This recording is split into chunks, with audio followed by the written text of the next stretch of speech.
അതേപോലെ തന്നെ തലയോട്ടിയിൽ ഉണ്ടാകുന്ന ചൊറിച്ചല്, താരൻ, ചെറിയ ചെറിയ കുരുക്കൾ ഇതൊക്കെ മാറാനായിട്ടായാലും നമ്മുടെ ഈ ഒരു കറ്റാർവാഴ മാത്രം മതി കേട്ടോ. അതേപോലെ തന്നെ എല്ലാവർക്കും ഉള്ള അല്ലെങ്കിൽ മിക്കവർക്കുള്ള ഒരു പ്രശ്നമാണ് മുടിക്കൊഴിച്ചിൽ. അത് മാറ്റാനായിട്ട് ഈ ഒരു കറ്റാർവാഴ നമുക്ക് ദിവസം ഉപയോഗിക്കാം.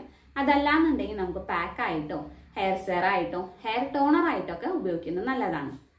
വൈറ്റമിൻസും അതേപോലെ തന്നെ ഫോളിക് ആസിഡ്, വൈറ്റമിൻ B12 ഒക്കെ ഉള്ളത് കൊണ്ട് തന്നെ നമ്മുടെ മുടി കൊഴിച്ചിലൊക്കെ നന്നായിട്ട് കുറയ്ക്കാൻ വേണ്ടിയിട്ട്, നമ്മുടെ ഓരോ മുടിയിഴകളെയും നന്നായിട്ട് ബലപ്പെടുത്താൻ വേണ്ടിയിട്ട്, അതായത് നല്ല സ്ട്രോങ് ആയിട്ട് നമ്മുടെ മുടിനെ വളർത്തിയെടുക്കാൻ വേണ്ടിയിട്ടും ഈ ഒരു കറ്റാർവാഴ സഹായിക്കുന്നതാണ്.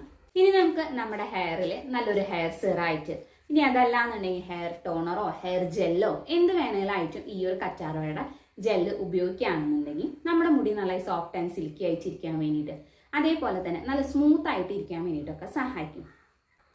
കറ്റാർവാഴയിൽ ധാരാളമായിട്ട് ജലാംശം ഉള്ളത് കൊണ്ട് തന്നെ നമ്മുടെ മുടിക്ക് നല്ലൊരു മോയ്സ്ചറിങ് കണ്ടന്റ് ഈ ഒരു കറ്റാർവാഴയ്ക്ക് നൽകാനായിട്ട് സഹായിക്കും. അതുകൊണ്ട് തന്നെ നമ്മുടെ തലയോട്ടിയിലായാലും നമ്മുടെ മുടിയിലായാലും നല്ലൊരു ജലാംശം നിലനിർത്തിയിട്ട് നല്ല സ്ട്രോങ് ആയിട്ട് നമ്മുടെ മുടിയിഴകളെ വളർത്തിയെടുക്കാൻ വേണ്ടിയിട്ടും, നല്ല ഉള്ളോടും അതേപോലെ തന്നെ നല്ല നീളത്തോടും കൂടി നമ്മുടെ മുടി വളർത്തിയെടുക്കാനായിട്ട് സഹായിക്കും. അതുകൊണ്ട് തന്നെ നമ്മുടെ മുടിയിലെ ഒരുവിധം പ്രശ്നങ്ങളൊക്കെ നന്നായിട്ട് മാറ്റിയെടുക്കാനായിട്ട് സഹായിക്കുന്ന ഒന്നാണ് കേട്ടോ കറ്റാർവാഴ. മുടി കൊഴിച്ചിൽ, മുടി വളർച്ച, മുടി പൊട്ടിപ്പോവുക, മുടിയിലെ സ്പ്ലിറ്റൻസ് വരിക, താരൻ, ചൊറിച്ചിൽ, അങ്ങനെ ഒരുവിധം പ്രശ്നങ്ങളൊക്കെ നന്നായിട്ട് മാറ്റിയെടുക്കാനായിട്ട് സാധിക്കും. പലർക്കും പലതരത്തിലുള്ള പ്രശ്നങ്ങളായിരിക്കും ഉണ്ടാവുക. അതൊക്കെ ഈ ഒരൊറ്റ കറ്റാർവാഴ കൊണ്ട് നമുക്ക് മാറ്റിയെടുക്കാവുന്നതാണ്.